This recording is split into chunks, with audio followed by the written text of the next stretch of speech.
Make your next move with American Express Business Platinum. You'll get 5 times membership rewards points on flights and prepaid hotels booked on AmexTravel.com. Plus, enjoy access to the American Express Global Lounge Collection. And with the welcome offer of 150,000 points, your business can soar to all new heights. Terms apply. Learn more at americanexpress.com/business-platinum. Amex Business Platinum. Built for business by American Express. So good, so good, so good. Get ready, because Clear the Rack is on at your Nordstrom Rack store. Now through Monday, find incredible deals on Wear Now styles. On sale for even less at Nordstrom Rack. Take an extra 25% off red tag clearance throughout the store from brands like Adidas, Marc Jacobs, Steve Madden, and more. All sales final. The best stuff goes fast. So shop this sale at Nordstrom Rack today. Please see NordstromRack.com or ask a store associate for details.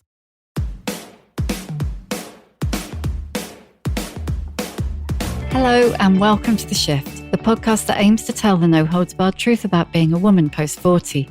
Created and hosted by me, writer and broadcaster, Sam Baker.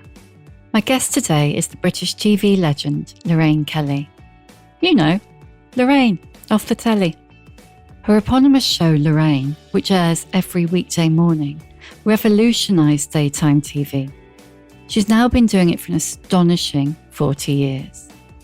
She took so-called soft TV and turned it into a must-take notice of for politicians and people who thought that they were just too good, too busy, too whatever to watch television during the day.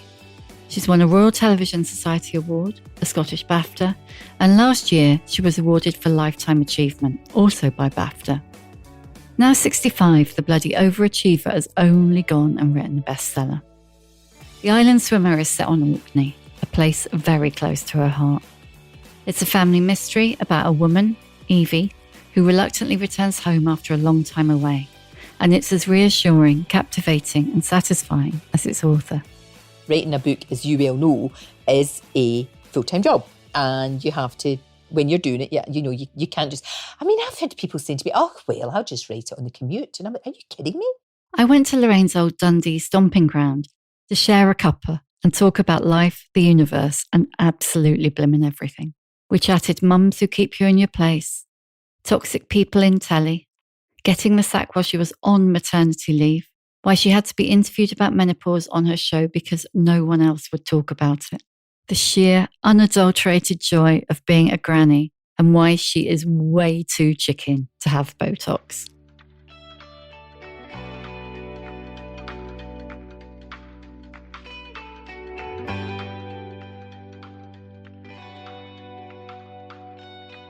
So look, will we just do this here? Yeah, we'll just chat. I just ask me anything. Yeah. You were going to wish you didn't say that. But no, we'll just sit here and chat about anything you like. Okay. I mean, kind of, because I started to just talk to women over 40 to amplify women over 40, because I just was feeling like I wasn't hearing enough voices. Okay. So good. I like that. That's here we are. Okay. I'm coveting your jumper. Thank you. Do you like it? Yeah, it was actually for a charity thing. And they did these sort of Special ones, and I just love it. It's my really go-to. nice. It's my go-to if I'm ever feeling a little bit that I need a wee boost, you know? Yeah. So I like that. And I don't know if you can see, but I fell and I've got a big black eye. I've covered it up, not too badly. You can see it up close. Yeah, you But can. yeah, you I was can. going to say, I fell on a rhino, You as didn't- you do. punch that. Oh, I fell on a wooden rhino, which was very silly. oh God, that's grannydom for you. I know. That's it. As soon as I became a grandmother, I'm suddenly having wee falls. Oh. I know. So you love being a granny, don't you?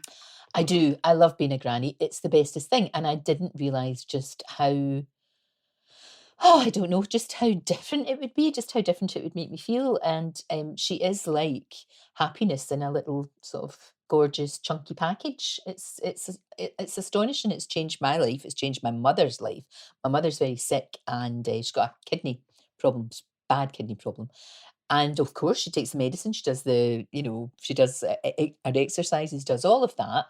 But when she was down seeing us, and she's just gone back home yesterday, and Does she live up here? She lives in Scotland. And when she she came down to see us, and she saw that baby. It was like she lost 10 years of her life. 10 years melted off her. She just looked so much happier and so much better. That's so much interesting, isn't it? I know, it's amazing. And she's always been really, really healthy, and she's always doing something. She's got her book club, she's got her German club. She'd always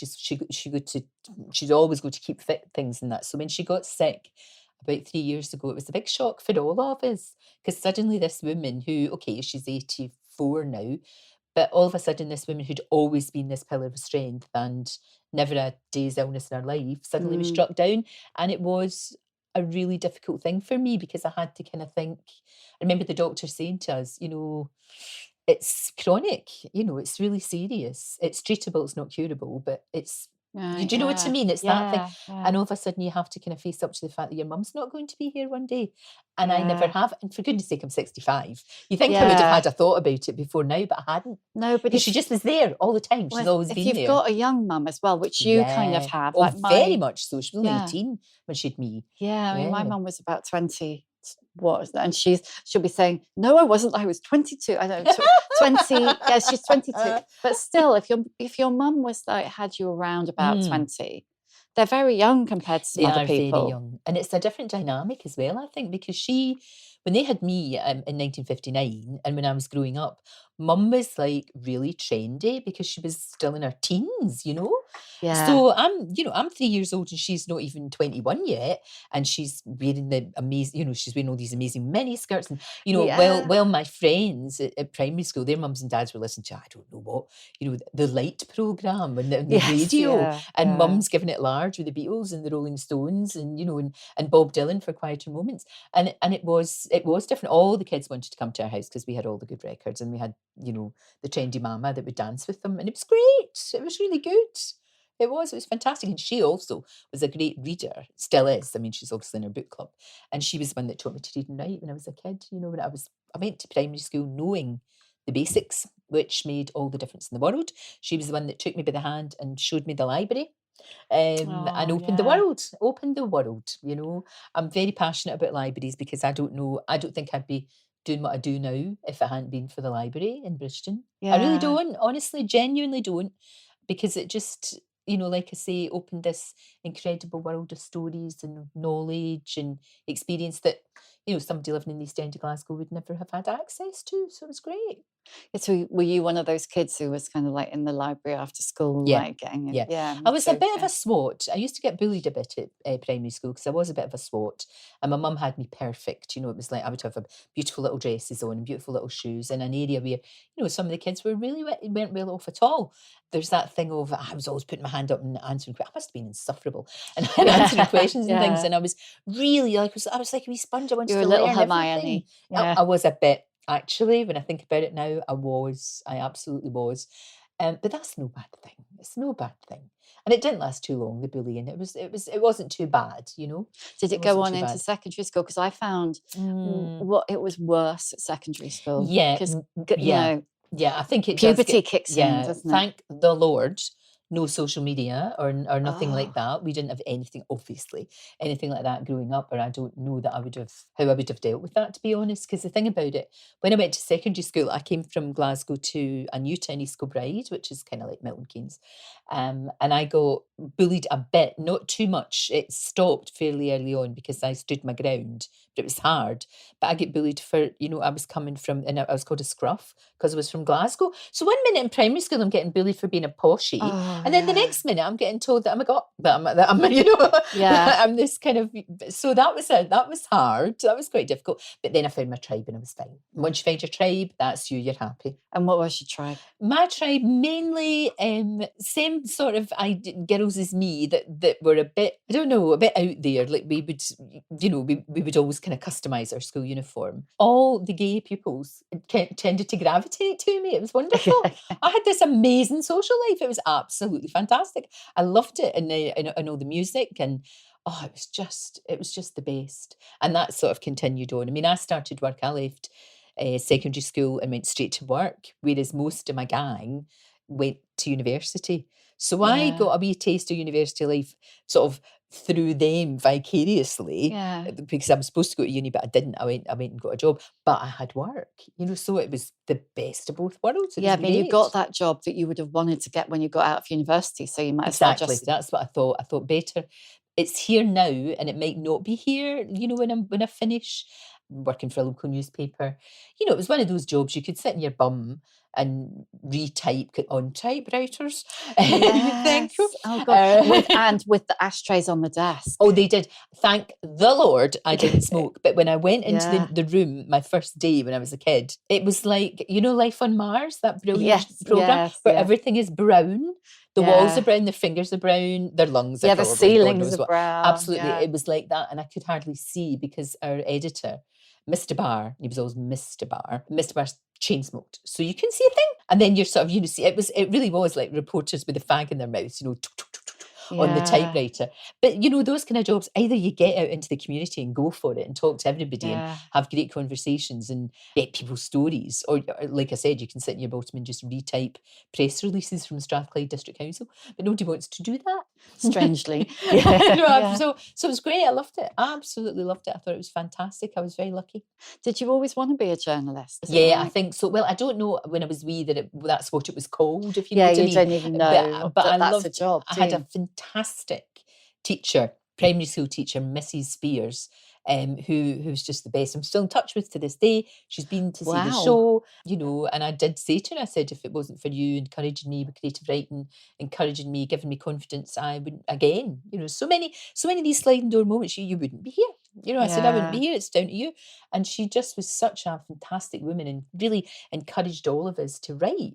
Just wee stories and things like that and observe and, she was wonderful. So, I always wanted to do that. I didn't want to be on TV. I didn't want to be. I never thought about it. It just wasn't something that I would ever thought about. No, it's not where you can. No. I really wanted to be a fighter pilot. But you weren't allowed back in 1972 or whatever. Girls weren't. I know. It's ridiculous, isn't it? Got girls being in the Red Arrows now. But was there a sense as well back then that you couldn't, even if you wanted to have gone on the telly, you couldn't because you didn't talk the right way and there were all those men in suits. 100%. And in fact, when I left the Kilbride News and actually had to work as a waitress in order to pay the mortgage on my wee tiny flat in Glasgow because BBC Money was so rubbish. It was crazy. So I went for, because I was quite, I had my own page in the newspaper. I was doing layouts, I was doing quite a lot. I'd got to a really good place there. But I knew that I could have stayed there forever and loved it. But I wanted a challenge and I applied for every job at the BBC. Every job. You didn't fancy Fleet Street? You didn't fancy going that route? No, I didn't. I wanted to stay at home. I really did want to stay at home. So I bought a wee flat in Glasgow. And then, like I say, when I joined the BBC as a researcher, honestly, the money was so ridiculous. I did have to work as a waitress at night. And I was the worst waitress in Glasgow. I was really bad. But the boss there, after about 9 months, the boss called me in and I honestly thought he was going to give me a shot. At the BBC or the restaurant? At BBC Scotland. Oh no, the restaurant, they ripped me off. I mean, they were only keeping me on the comedy value. That was all I was there for. And he basically said, you are never going to make it in television because of your accent. It's just not going to happen. It's just not going to happen. And that made me, it was the best thing that he could have done. I was crushed, obviously.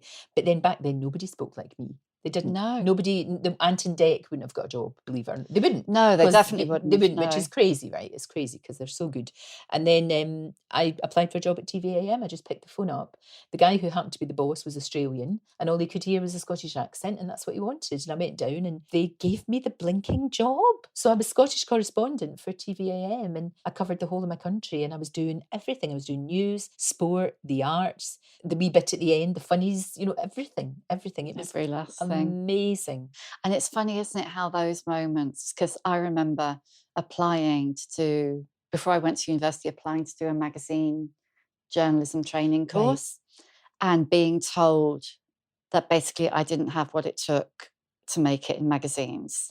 What does I was like 17 to make it in magazines. What did they think you didn't have? That's crazy. I have no idea because but that was so motivating because I was like, right, fuck you buggers. Yeah.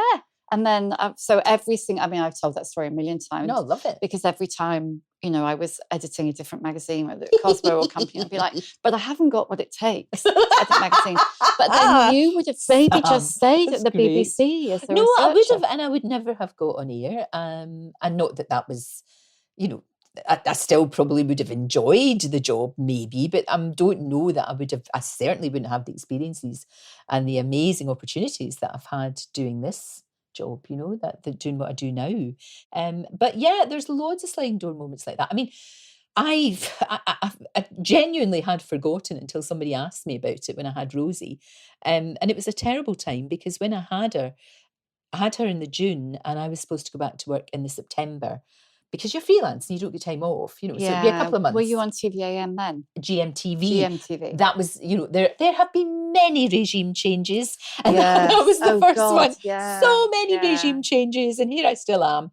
And they basically phoned me up, I think it was about a week before I was supposed to go back. So it would have been in July or August. And they said, oh, I'm sorry, we've got someone else. And we're not going to renew your contract. Good luck, kind of thing. So we've basically given you a job to your maternity cover. I think, Fern Britain covered me for maternity leave, and then they gave the job to Anthea Turner. So she got the job. So no, but look, at the time I'm crushed, thinking that's the end of everything. I've got this teeny tiny baby, this massive mortgage. My poor husband has come down from Scotland. He's a very successful cameraman. He's having to kind of, rebuild his freelance business from nothing, really. I mean, obviously he's great, so he was getting work. But it was that, what am I going to do? I've got all this responsibility and I don't know what to do. Oh my God. It was horrific. So I put Rosie under one arm and I put my little VHS with all my best bits, which wasn't particularly long, under the other arm. And off I trotted and nothing happened. So, I mean, I got a lot of kind of but that's your worst fear when you have a baby, isn't it? You're so worried anyway. You're so kind of catastrophizing about everything. And then the worst did happen in a sense, when the most difficult things happened. And then I got asked to do a mother and baby slot because some big company had come in to want to sponsor it if I did it. So they phoned me up. This is so funny. Oh, they it was the same program. Yeah. They phoned me up in the October, the same guy. You know the way that we said, and do you know what? There was a part of me that just wanted to say, "Get it up, you." Yeah. Yeah.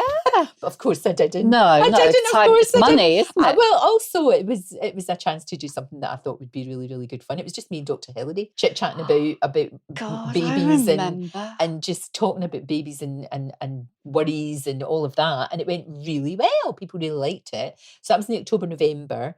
And then by Christmas I was getting my own show. So wowzers. It just worked out beautifully. So you went from, what was that, 6 months? It was probably not even that. It probably was not even that, but I did have that. So you know what? The tiny, tiny time, that lovely time when they're teeny, tiny babies, squashy little gorgeous babies, that to me was, I felt, I think cheated is maybe a strong word, but maybe it isn't. I did feel as if I didn't enjoy that as much as I should have, which is why when baby Billy was born, I am having the time of my life because I'm getting to do that all over again. Obviously, I'm trying, but without the parental obligation as well, without the fear. I'm getting all the love without the fear and without all that stress that I had when she was little of thinking, oh my gosh, I don't know how I'm going to cope. So that was fantastic. And then I've had my own show since then. That would have been, Rosie was born in 94. So that would have been, January 1995, I started my own show. And been doing it ever since. Again, there have been many regime changes since that and many changes. You've weathered them all. And I stay under the radar. I smile sweetly. I do my homework. I go on air. I do the best job that I possibly can. And I don't make a fuss and I don't make any trouble for anybody. I just get on with it. And that seems to have worked fine. And there we are. But you know what's interesting, particularly for, the age I am, because I'm 65 now. And about 10 years ago, we wanted to do something on the menopause and nobody would talk to me. Yeah, do you know what? They wouldn't talk to me. And it was really interesting. And I'm not saying that we wouldn't talk to anyone. No, I'm not saying we broke down barriers or anything, but I think we were part of a movement at that time. So what happened was Dr. Hillary interviewed me.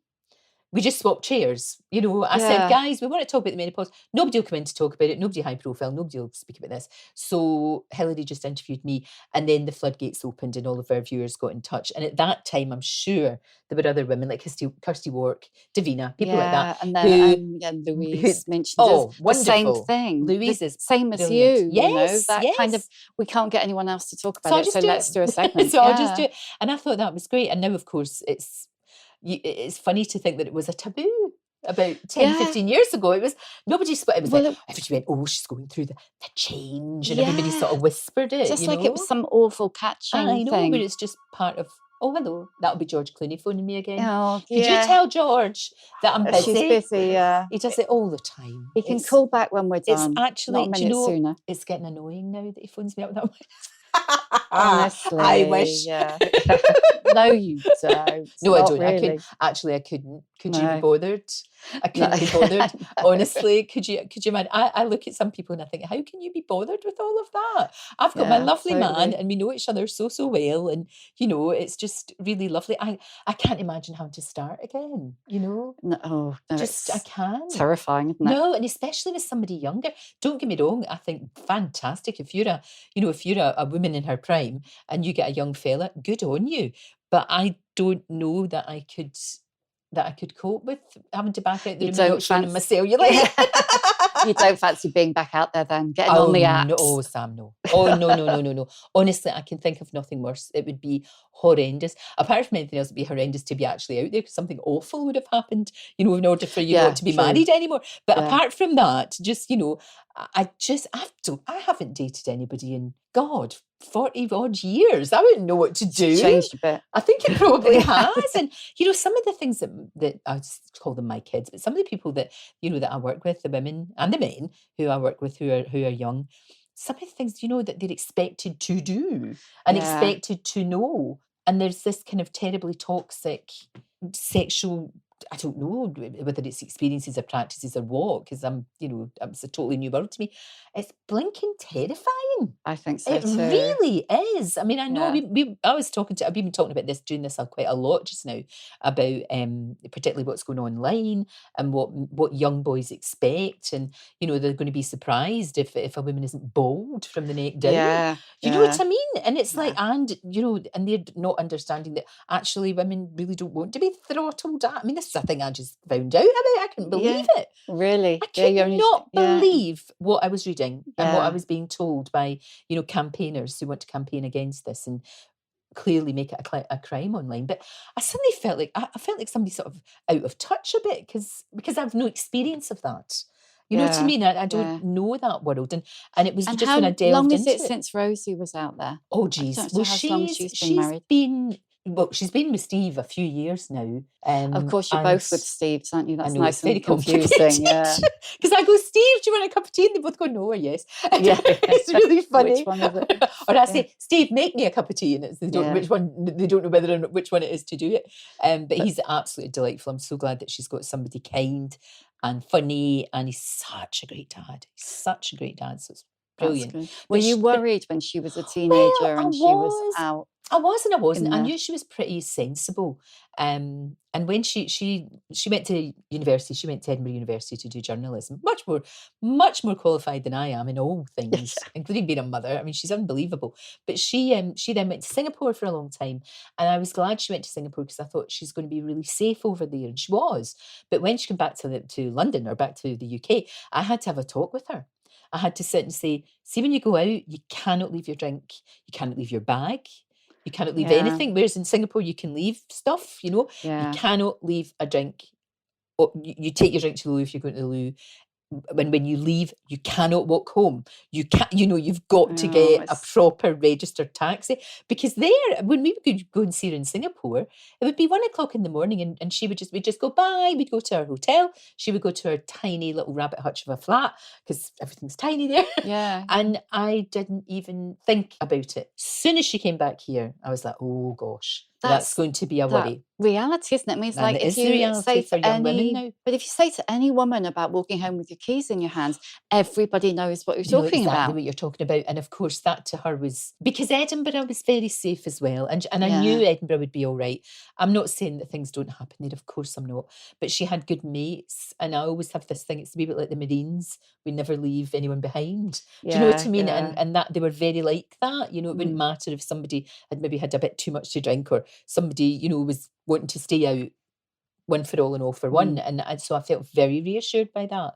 But yeah, I think as well, she's sort of missed all this really toxic social media stuff. Bit older. Because she's nearly 31 now. So she Yeah. probably, it was happening, she was aware of it, but it wasn't impacting on her the way that it is on teenagers and girls and Yeah. boys in their 20s. Yeah. It's desperately sad. Thank the Lord I didn't have that. Do you not think that? Oh my God. Oh, all our mistakes on Facebook or whatever. Yeah, and we haven't got that. And that, and when to kind of go back to the school bullying, you could go home and you could shut the door and no one could get you. Now it's 24/7. I know.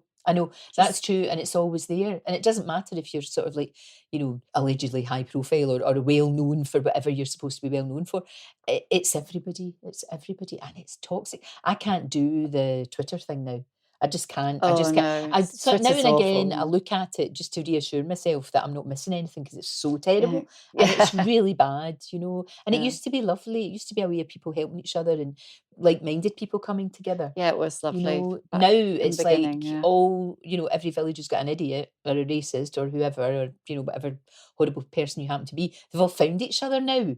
And they don't, you know what I mean? And it's they're all just shouting and really then they're loud thinking, wow, this is scary.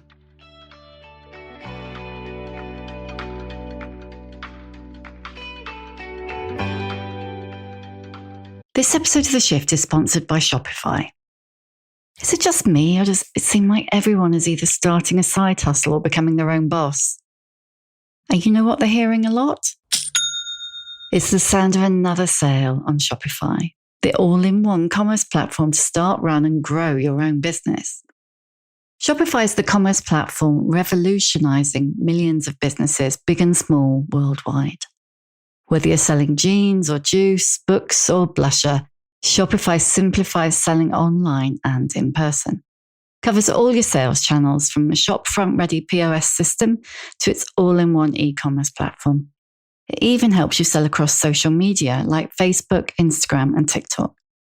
And it's full of industry-leading tools that give you complete control without having to learn new skills like design or coding.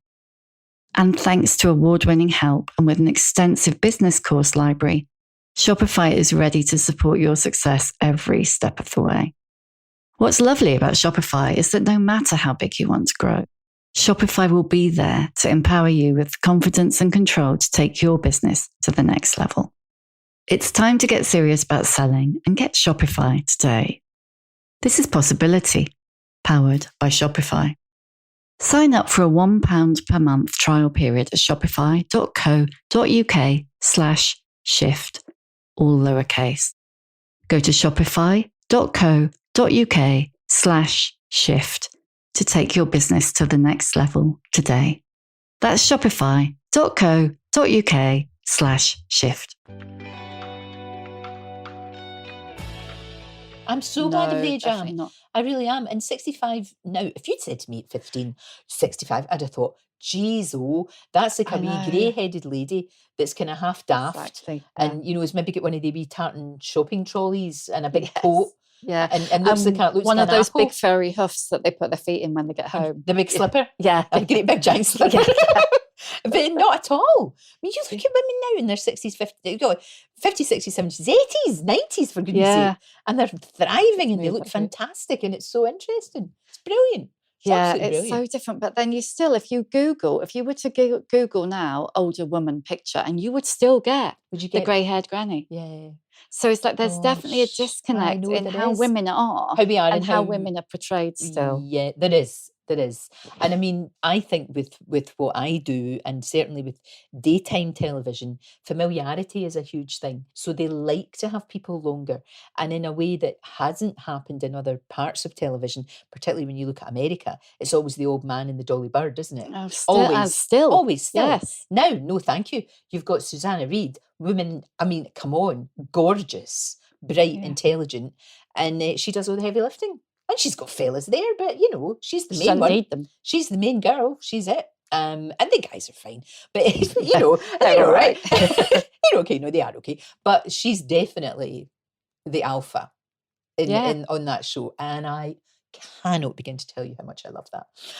No, but that is a big change. It's a huge change, and it's all the way through daytime as well. And I'll tell you for why I think my theory is that that's happened is because my editor's a woman, the head of daytime is a woman, and the head of ITV generally, Carolyn. Is what is she? A woman.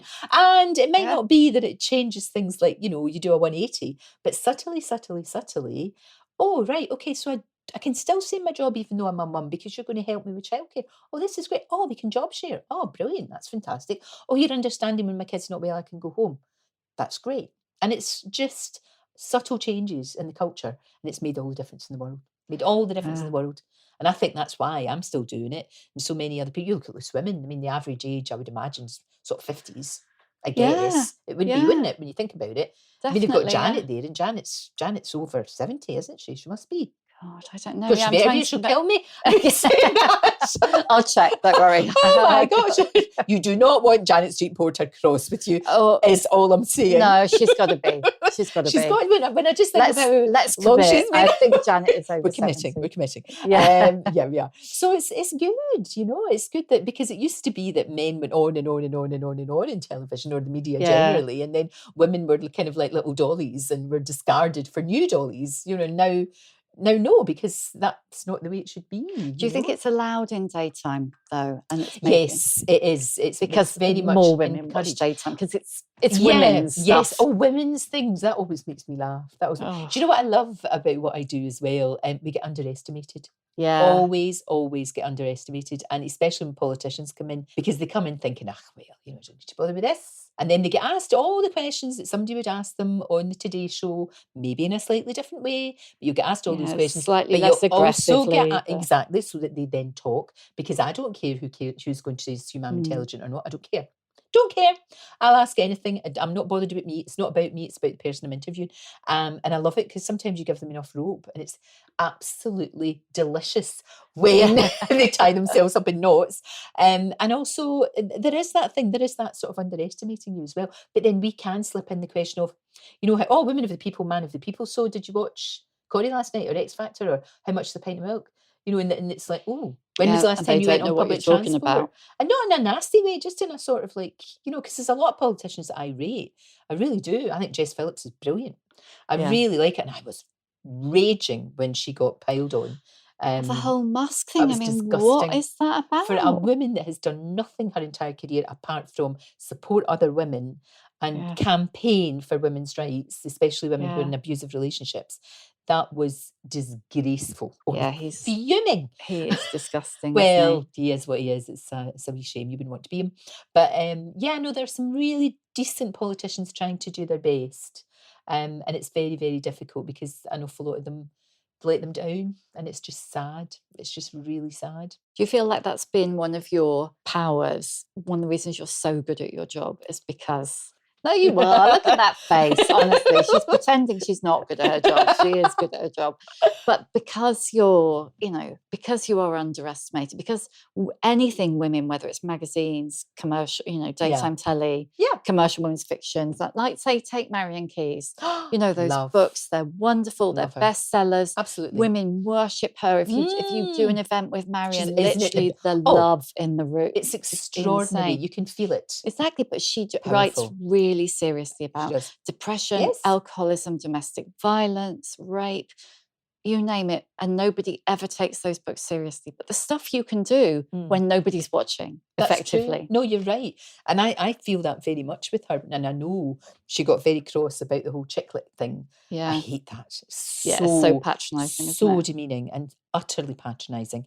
And you're right, but it is funny because a lot of people would have expected me to write a very sort of jolly, happy, boy meets girl, boy loses girl, boy gets girl again book. And it's really not like that. I mean, there's a lot of laughs in it, but there's dark stuff in it as well, and I actually thought, I wanted to write honestly like that. I wanted to write about, not all sisters get on, not all brothers and sisters get on. I certainly didn't with my brother. I do now, but when we were growing up, I didn't, because, I was the princess till I was like 6, and then this angel came along. And I wanted him... Exactly. Did you have a little curly blonde brother? Because I did.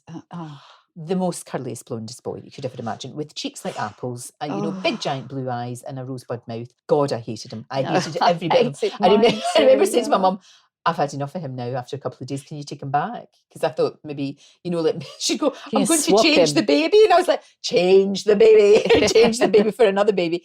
But yeah, it was horrible. And I wanted to explore things like that and explore those difficult relationships that you can have with your parents and your friends. I didn't want it to just be la la la la la, because it's not. There's a lot of fun in there. There's a lot of good, people being kind to one another, but there's a lot of dark stuff as well, because that was important to me to write that. I wanted to, I wanted to make it proper, if you know what I mean. Yeah, it's like you talk about sisters, but female friendship is the same. It's like sisters and female friends, they're all held up as this big perfect thing, and there's something wrong with you if it doesn't work like that. But then every single woman I know has an experience of that kind of toxic female friendship where you're excluded. And it's like, and you think to yourself, oh, for goodness sake, it's like primary school all over again, or secondary school all over again, when and you're not in the gang and you're not allowed, and people. I think though, I've got to this stage. I used to have so many friends when I was young, but when I look back, I sort of think, not all of them are. You kind of just hang around in the same gang. It's like I said to you, I found my tribe, but in that tribe, there's probably only a handful of people that really get you.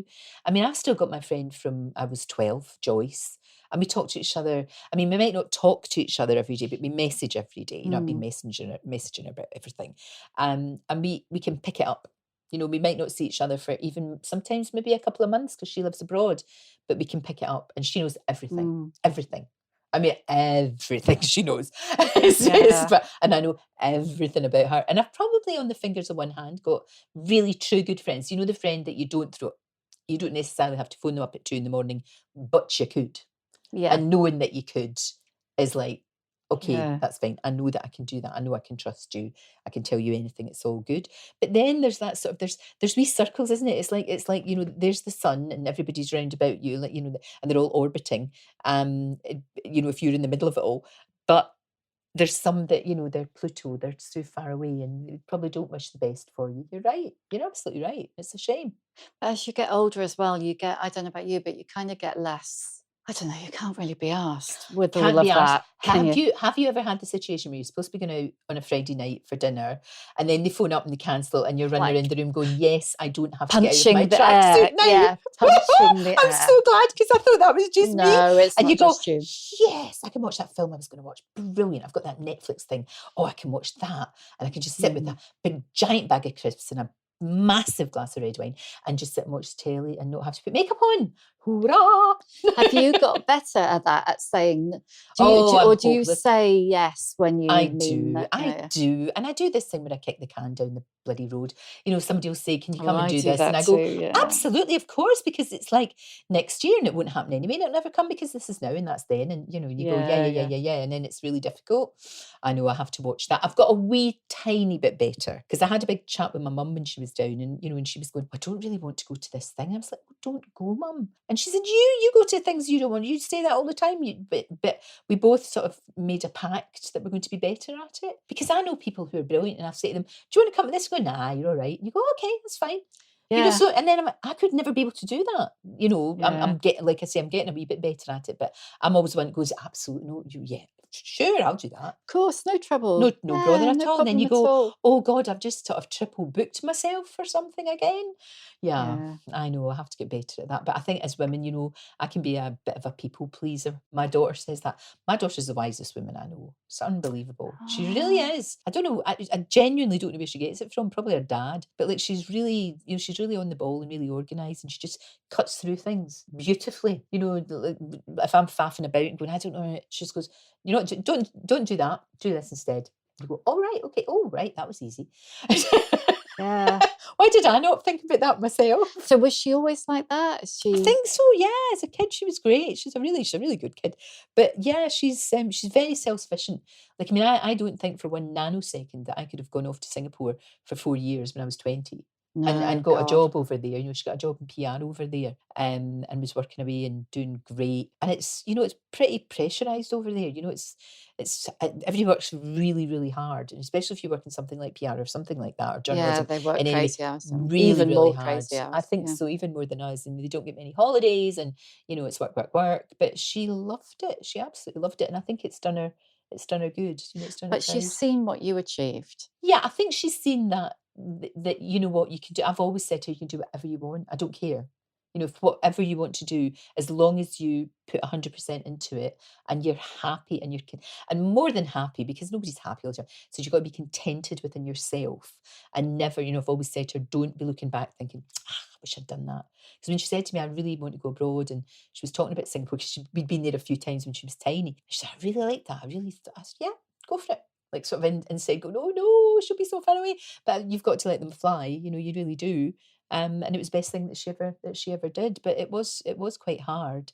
And then she also sees that, you know, our dad and me, we've got this real partnership, because there are times I'm out working. He's retired now. And he will go shopping, and he doesn't think to, you know, and he'll make the tea. If he Yeah. makes the tea, I tidy up. If I make the tea, unusual if I would, because, you know, it would be a Marks and Spencer's thing that put in the oven, or, Yeah, you know, something fair that enough. Tesco's meal ready-made kind of thing, bung it in there. And he's much, much better than I am. But it's a partnership. And I think, I hope, like, she's seen that. Well, she says she has anyway. She loves the fact that there's no sort of assigned role, apart obviously from taking the bins out, because that's the boy's job. It really is. It really is, and I'm not doing it, and I don't care. I'm not doing it. It's so weird. That's the only thing that I draw the line. I draw the line. Who fills the car up? Oh, Steve. Steve fills the car up. Another boy job, you see. Totally. Or we've got an electric one, so he charges it up. Yeah. But it's a hybrid, so yeah, he does that. Oh no, that's not anything to do with me. Thank you very much. Absolutely not. But then who buys all the Christmas presents for all his relatives? Me.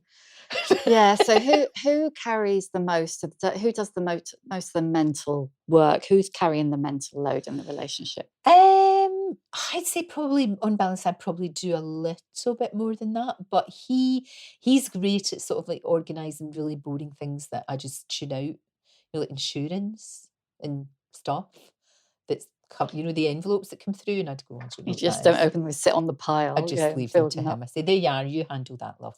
Well, he's retired. He's got nothing else to do. He's got nothing else to do, frankly. Yeah. No, and he's you've great. got your day job and your book job now. Well, that's it. I have, in a way, and it's really been strange, the trying to balance that, because writing a book, as you well know, is a full-time job, and you have to. When you're doing it, yeah, you know, you can't just. I mean, I've had people saying to me, "Oh, well, I'll just write it on the commute," and I'm like, "Are you kidding me? How can you do that?" Well, you can, but God knows what it would be like. I mean, I don't. You could never get that. Would be so surfacey, because you've got to be able to sit and have thinking time. Yeah, you've got to get your head in it. You do. And then this weird thing that, you know, you mentioned Marion Keyes, right? I adore. And when I was saying, you know, I told her when she came on the show, and I said, look, I think I've got a chance to write a book. And she's like, great, go for it. Absolutely go for it. She says, but you'll find you don't know where the characters will take you. That's what you're talking about. You know, because I said, but you're making up the characters. How can that be? She's so right. Because once you start thinking about these characters and what they're like, all of a sudden that storyline that you thought was going to go linear does not. You know, it goes all the way around the houses, because you know that person's not going to do that, what you wanted them to do. They're going to do something else. Yeah, they've decided they're going to do something else. Brilliant, and I loved that process, but it was hard. I overwrote horribly. Rookie mistake. I just wrote, and then I had to, had to get rid of quite a lot of it, which was hard, but it has to be done. So earlier you were talking about being freelance and when you got sacked while you were on maternity leave. Has that kind of freelance mentality of never being quite sure when the next job's coming back, has that stuck with you? 100%. More so actually now than ever.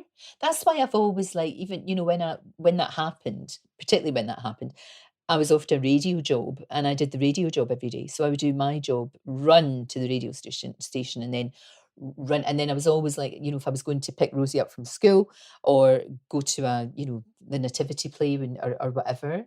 And I just remember in traffic sweating, you know, desperately trying to get there, because it was like, that was the priority. And it was really, That was hard. That was very, very hard. But I've always had something, whether it was a newspaper column or, or now writing, although the writing is slightly different because it's something that I've really desperately wanted to do. And there is nothing like the feeling of seeing your book, holding it in your hand. Because telly's so temporary. It's on its way to Mars. As soon as the words are coming out of my mouth, they're away. I know some people record it, if they're in it or they want to see it again, but it is in radio even more so. It's just gone. It's away. It's gone. It's in the air. It's away on its way to Mars. There it goes. The book is a thing. A book's a thing, and it's a like when you got here, like we're recording in Bookhouse in Broadsea Ferry, and the window is enormous, so Lorraine window. It's But like but you really were. I'm really blown away. Oh my God. Excited. It was like the best thing ever. Yeah. I couldn't believe it. I had to take photos. Lots of selfies, lots of photos outside. How cool is that though? And it's amazing. I have seen, I saw in an airport a woman read my book. Oh, so you've had that moment. And I didn't go up and say hello. I couldn't say because I would have looked like her right arse. So I didn't say that, but I really, really wanted to.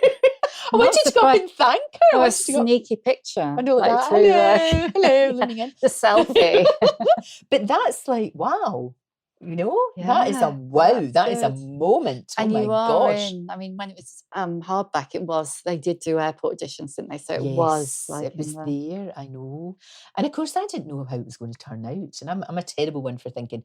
Obviously, book events and things is something that I'd never done before. Nobody's going to turn up. I mean, I'm like that if we ever have parties, which is not now so much, but when we were younger, we used to get folks round, and now we just want to sit in our pajamas and watch telly. And I would just go, nobody's going to come. I don't know why I've made all this food. I don't know why we bought all this booze because nobody's going to come. And then, of course they come. But I still get that. A little bit of imposter syndrome? Completely. Of course. Even things like we did our show from Buckingham Palace, and I genuinely was kind of looking around thinking somebody is going to come and tell me, terribly sorry, you're working class, you have to leave. You can't be here, How stupid. And it makes me very annoyed with myself because I just think, behave, because I would be cross if my daughter ever felt like that, or my mum. And my mum did. I mean, when I first started working in London and I brought my mum down and I said, do you know what? Let's go for afternoon tea at the Ritz. I mean, this is like 1989. She didn't want to go. Because she thought she wouldn't fit in. Yeah, she didn't. She was like, oh, no. You can't do that. I said, Mum, they're a business. They're open to sell you things like afternoon tea. If everybody thought like you, they'd go bankrupt. You should. And now she's much better. She's fine. She loves, loves all of that. Not that we do it very often. We only do it when my mum comes down. We'll maybe take her for afternoon tea in somewhere lovely. The trouble is that people always see you from outside. So they think everybody thinks you, I just assume you're as confident as you look on TV. And I don't think any of us are. And what really, really I find really sad about what I do? Talking to people who I feel should be having the best time of their lives. They should be having the golden time. These wee kids that win these talent shows like X Factor or Britain's Got Talent, and they are riddled with nerves and of course, because it doesn't last very long, afterwards they're broken. Many of them, not all of them, but they are broken. And I always think to myself, especially when they're very young, would it be better for them not to have had that level of fame at 18, 19, 20 and then to be, for a want of a better phrase, washed up? I hate that phrase, but that's how people perceive them. In their mid-20s, is it better just not to have had it at all? I don't know. But the amount of people that I've talked to, particularly in the entertainment business, that have got anxiety and that are, it's well documented, people like Robbie Williams and Elton John have gone through all sorts of things. So it's like massive people that you would think, goodness me, they must have, it's the old golden lives thing, and they're not. So you never know what's going on.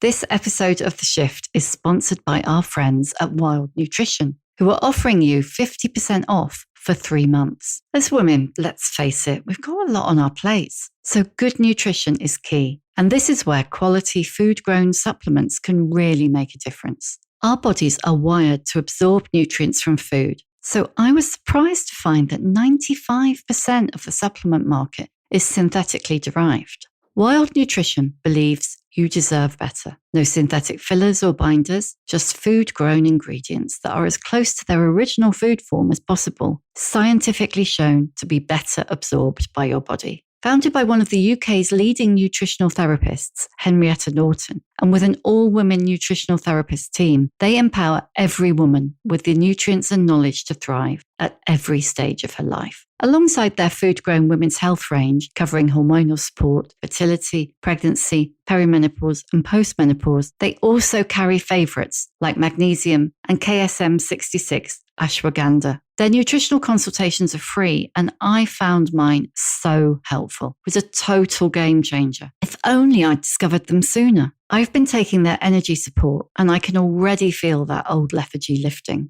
Wild Nutrition are so confident that you'll see a difference. They're offering the Shift listeners 50% off for 3 months when you visit wildnutrition.com/shift. That's wildnutrition.com/shift. And if you don't feel the benefits within 30 days, they'll give you your money back.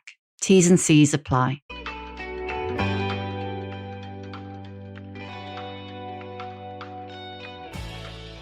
You've had this incredible longevity in your career and still going, but there's always, I kind of feel like there's always a sense of I should be more. Yes, the next they're never thing, satisfied. kind of- You're right. You know, there's certain shows I would have loved to have done that beautiful show that Davina does, Long Lost Families. Oh, I yeah. love it. It's wonderful, but she does it beautifully, and they're the both of them are, and they're all, you know, it's great.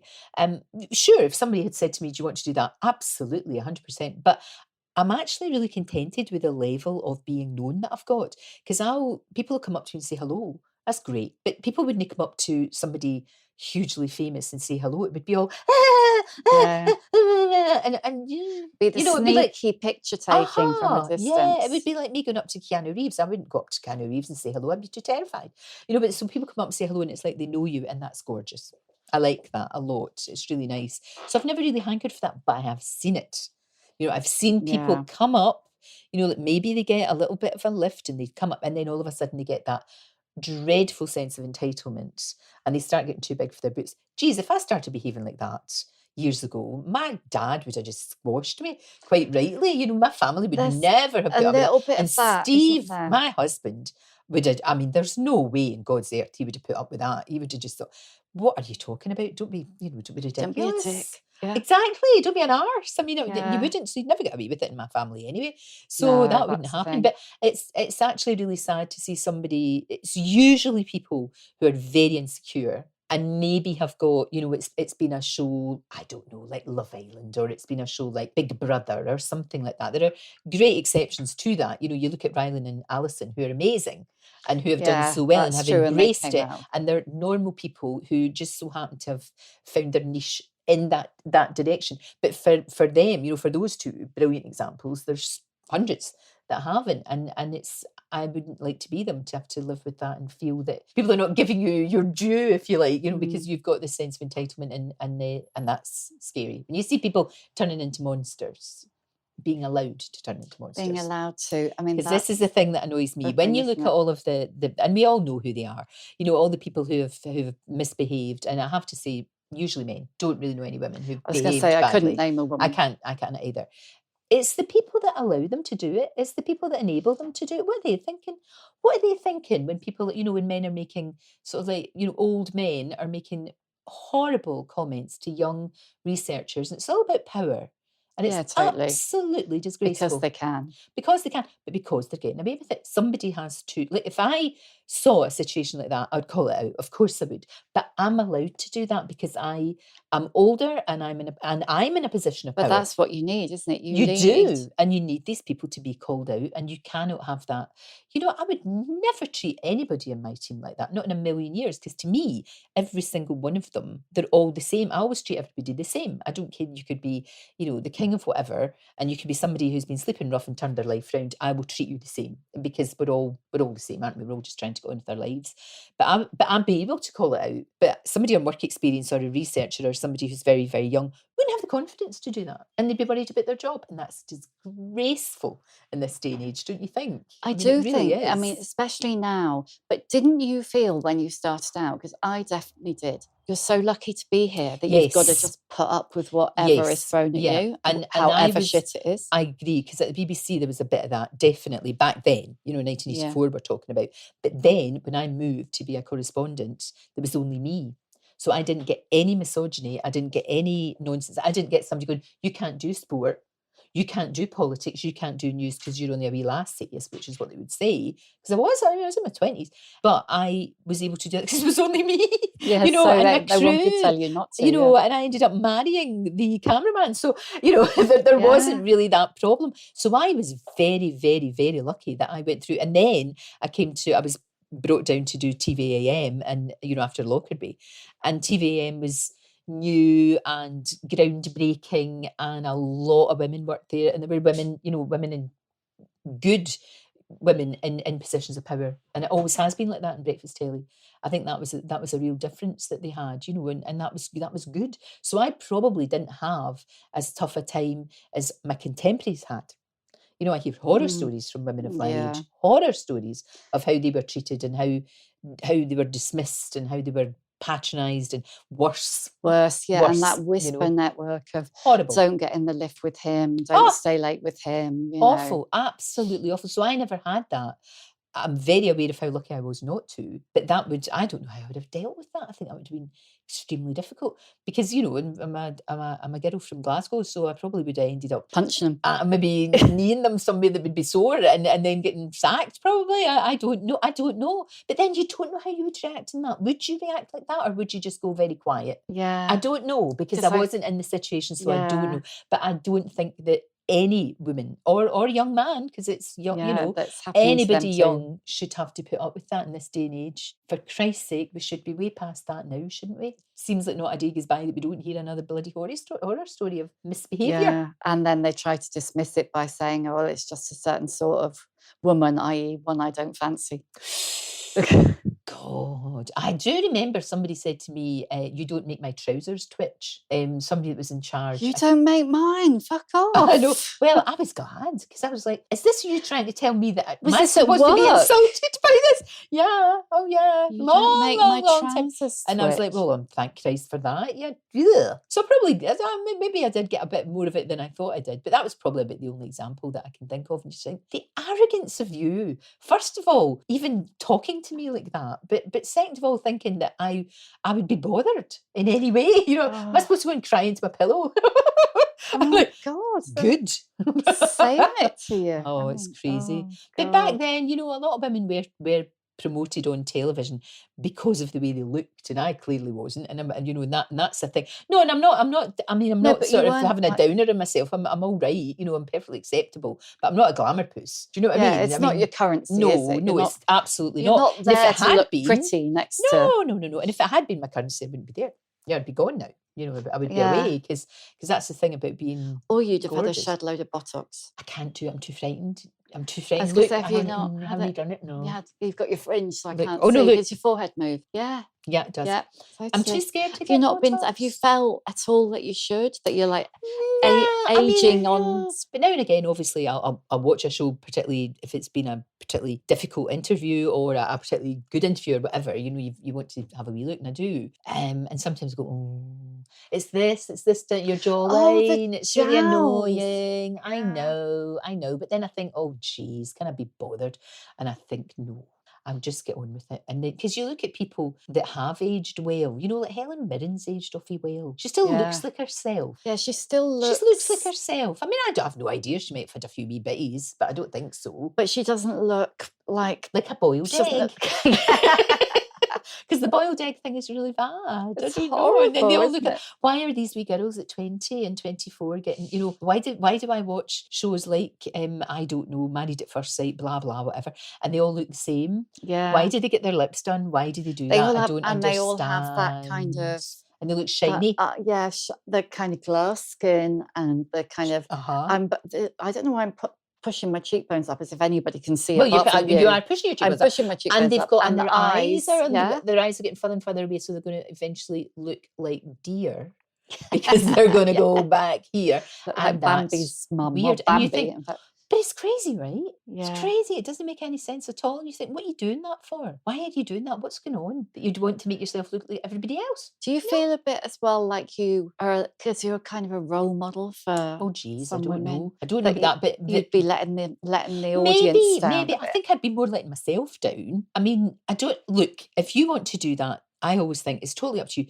Just make sure you go to somebody who knows what they're doing. Don't go to somebody's house. Do you know what I mean? Who inject you with God knows what? You know, like, I don't know, industrial silicon or something. That has happened to people. They've had industrial in their bums. I mean, why? Not tempted, Lorraine? Not in a million years. Can you imagine anything worse? It's crazy. But if you do want to do it, just go somewhere that they know what they're doing, you know, just because the chances are, I've interviewed so many women over the years, and it's usually women. More and more it's starting to be men as well now, though. But it's usually women, and they don't look right. And it's all gone horribly wrong.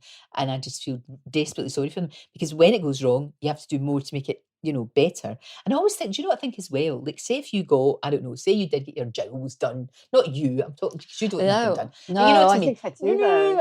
If you get your jowls done, or you get these wee bits done, or that wee bit, it's a wee bit like, you know, when you buy a new sofa, and like suddenly exactly like the that. house looks real shabby. So you have to buy new curtains, you have to buy a new rug, new lamps, and then before you know it, it's not your room anymore. Don't recognise it. You walk in, you go, what's this? So it's a wee bit like that with your face. It's exactly like that. I mean, the number of people I've seen, and the first time they've had the Botox, is it Botox or Botox? I don't know. Botox, I don't know. And the first time they do look great. They look a bit fresher, a bit like they've had a good night's sleep, but just a little bit like, smoother. You've been on holiday, you're saying you're away. Exactly like that. A bit of a tan. And then, you know, the next time you're having the Botox on the Botox, and then you're having a little bit more and a little bit more, and then all of a sudden you've got that kind of face, like frozen face. The boiled egg face. Boiled egg face. The boiled egg face. I don't want to look like a boiled egg. I don't want to look like a boiled egg. Nobody wants to look like a boiled egg. It's not good. It's not good. And we don't need to. We don't. You know, I mean, look, don't get me wrong. I tint my hair. I'm lucky because I haven't gone totally grey. Just wee tiny bits. You can't really see, Do you dye? I get it tinted every probably 8 weeks. I go to Malika and she fixes me. And it's not like I could get away with it. I got away with it during COVID. None of us could. Yeah, you do you didn't remember have you like the root shelf. No, I didn't. I'm quite lucky like that it was okay. It was just, it goes grey in little clumps. Yeah, I've got a really weird kind of clump there. Oh, yeah. It's like underneath the whole. I've got that. But the same here, I've got that there. It's weird, isn't it? It's weird. Really weird. But my mum's grey, obviously. She's 84 now, but it took a long time. I think she was about 70 before it really started to really be noticeable. And because she's so dark, you really noticed it. But I'm just going to keep getting it lighter and lighter and lighter, and then eventually I'll just forget. If I didn't do this job, I'll be honest, if I didn't do the job in the telly, I probably wouldn't bother. And I certainly wouldn't bother having all these, you know, I don't have many clothes because what we do is we either borrow them, or every sort of 4 times a year we take all my clothes and we just sell them and give the money to, usually to like whatever charity we're backing at the time, maybe usually a breast cancer charity or something like that, or Help for Heroes, because there's no space to you know, to do it all. But I would just wear tracksuits, really, no makeup, tracksuits. And yeah, that's kind of me. But you know, you have to look reasonably respectable on the telly. Can you ever envisage not being Lorraine off the telly? I don't know. It would be weird. I mean, that's not to say that it's not going to happen, because things change all the time. And, you know, and I think because of that experience of being sacked, because you're a freelance, because you live from 1 year contract to the next, you never take it for granted, and you never think that there's always that thing in the back of your mind that they're going to just, oh, well, they've probably just had enough, and that's fine. And you know what? At this stage in the game, if you'd asked me this 5 years ago, I would have been devastated if it happened. Now, if it happens, it's okay. You know, I'd be sad, and I'd be really sad because I love my team so much and they've all been with me for so long. And it's like my babies, a lot of them. And a lot of my babies have now had babies of their own. We've got a big thing on the wall of all the baby pictures. Oh my God, it's so good. But yeah, that would be hard, you know, and the crew that I've known for years, you know, have been with us for a long, long time. That would be weird, but you know what? Well, people are still watching, and thank goodness they are. I mean, I don't see... It's the best job in the world, for goodness sake. It's brilliant. You never know what's going to happen. You genuinely never know what's going to happen or who you'll be talking to. Right, I better ask you the questions that I always ask at the end. Sure. What is your emotional age? Oh, gosh, it depends what day you get me on.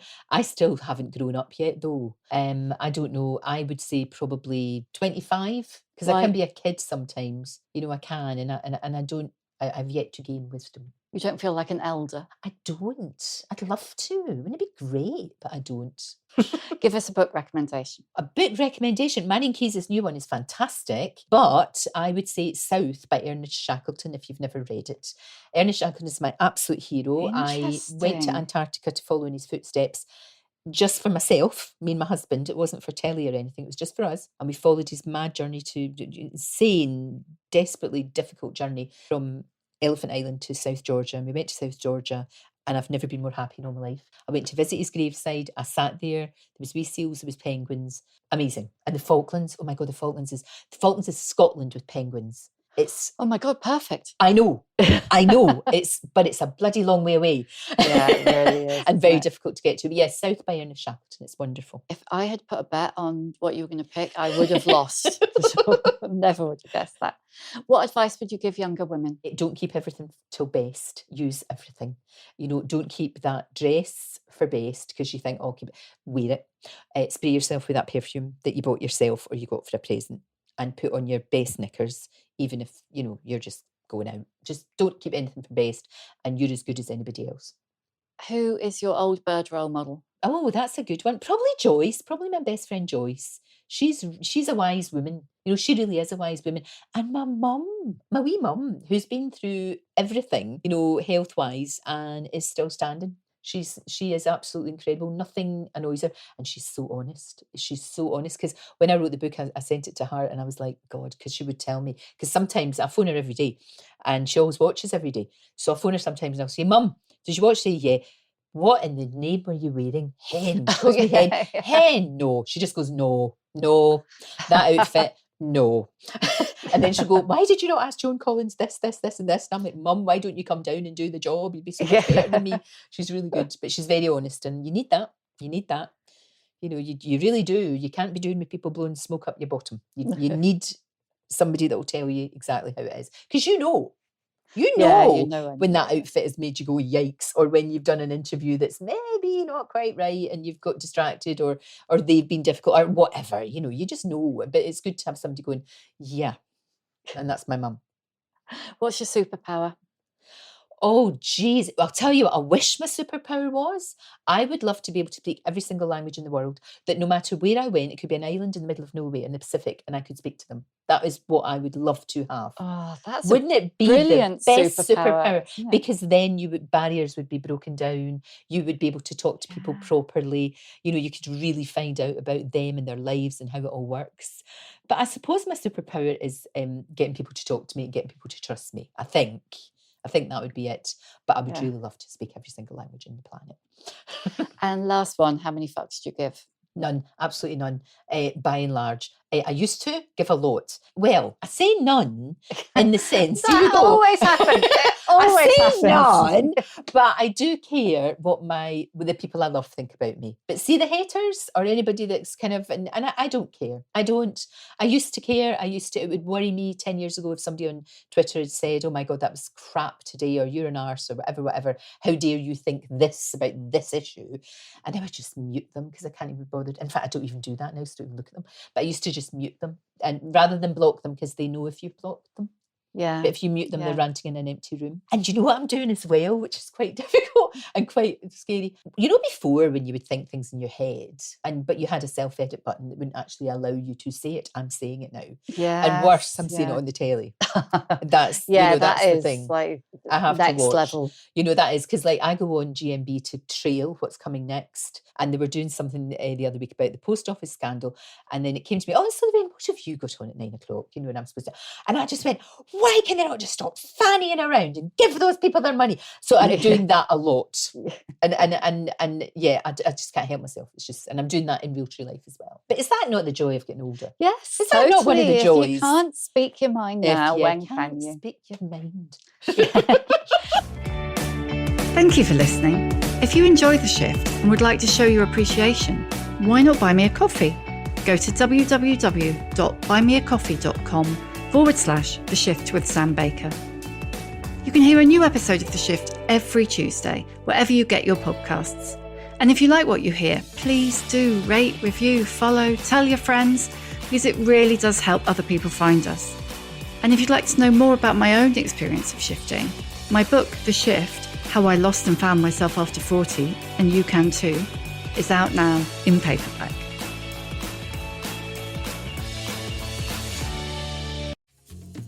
Unexplored catacombs buried beneath the city.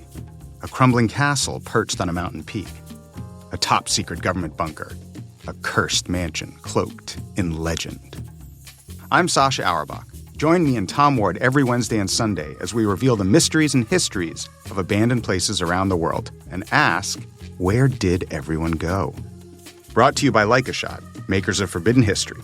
Search for Where Did Everyone Go on your favorite podcast platform.